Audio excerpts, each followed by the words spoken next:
Yue Fei's army was known for its cowardice, even including deserters, who eventually rose to world-renowned status. This story may sound incredible, but it's not fiction. Yue Fei's deserter, Li San, was actually named Li Bao, and he indeed became a world-renowned general. This raises the question, since even Yue Fei never claimed to be a world-renowned general, what achievements did Li Bao have to earn such a prestigious title?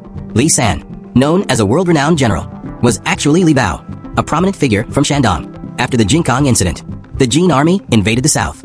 Emperor Gaozong of Song, Zhao Go, fled with his court officials, abandoning the people in the north. The Jin army rampaged, committing murder, looting, and other atrocities.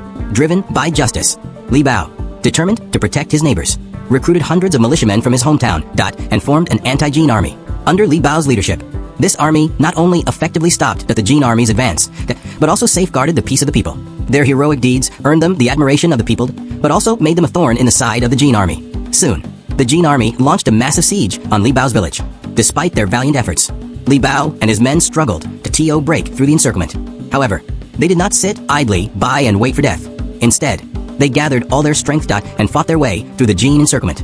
At the outset of the anti-Jin campaign, they had heard of the heroic efforts of two great generals, Yue Fei and Han Shizhong, in the imperial court.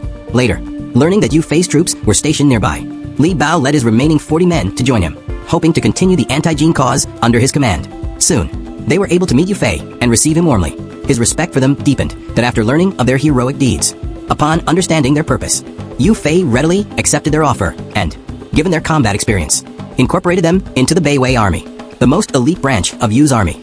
This was a logical move, but the 40 men Li Bao brought with him grew dissatisfied. For an army on the march, deserters are undoubtedly a heavy blow to morale. Therefore, regular armies punish deserters with extreme severity. Yue Fei's army, in particular, was renowned for its strict discipline, and the Beiwei army was even more so, with no record of deserters. However, that night, Li Bao and his men attempted to escape the barracks under cover of darkness. But the barracks were so strategically located, a breach impossible. The next morning, Li Bao and his men were taken to the execution ground. Yue Fei publicly read out their crimes and expressed his bewilderment. They were still discussing the matter yesterday, so why would they flee at night? Could they have completed their reconnaissance mission and were hoping to escape unscathed? Forced to speak their mind, Li Bao and his men finally opened up on the execution ground. Their words, far from calming the public anger, only intensified the indignation of the soldiers. To enforce strict military discipline, Yue Fei had no choice but to order the execution of these 40 men. Don't assume Yue Fei was heartless. Remember, the invincible Yue family army wasn't forged lightly. Without military discipline so harsh it borders on inhumane, how could a truly elite army be forged? Despite this, Yue Fei still harbored a glimmer of compassion.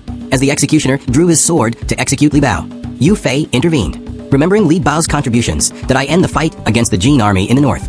He couldn't bear to see such a talented man's life that ended in such a stroke. So he decided to spare Li Bao. Li Bao, terrified, knelt upon hearing Yue Fei's decision to spare his life. Given what had happened, Yue Fei felt it was no longer appropriate for Li Bao to remain with him, and he assigned him a difficult mission. The next morning, Li Bao, armed with the dry food Yue Fei had given him, resolutely left the barracks. Rather than seeking refuge south, he resolutely returned to his homeland in the north.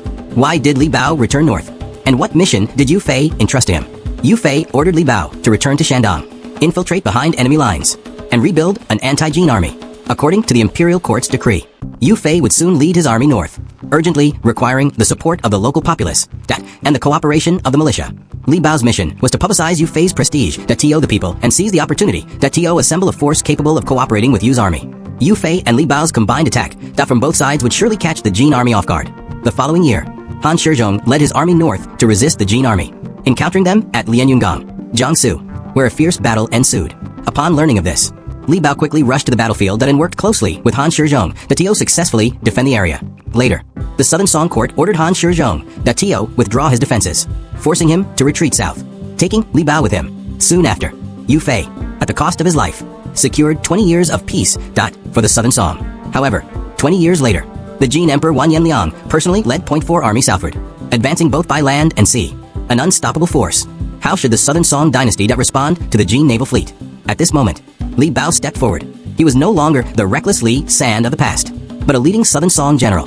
Li Bao volunteered to lead 120 warship and 3.000 improvised archers to meet the Jin army's 600 warships and 70.000 naval forces.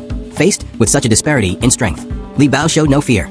He had already devised a strategy to defeat the enemy before the expedition. Although these 3.000 men were not regular naval forces, they were all skilled archers. So, how would these archers be effective? It was October, and the south wind was a common occurrence. While in the north, Li Bao had seen the Jin warships. To protect their sails, they coated them with tung oil.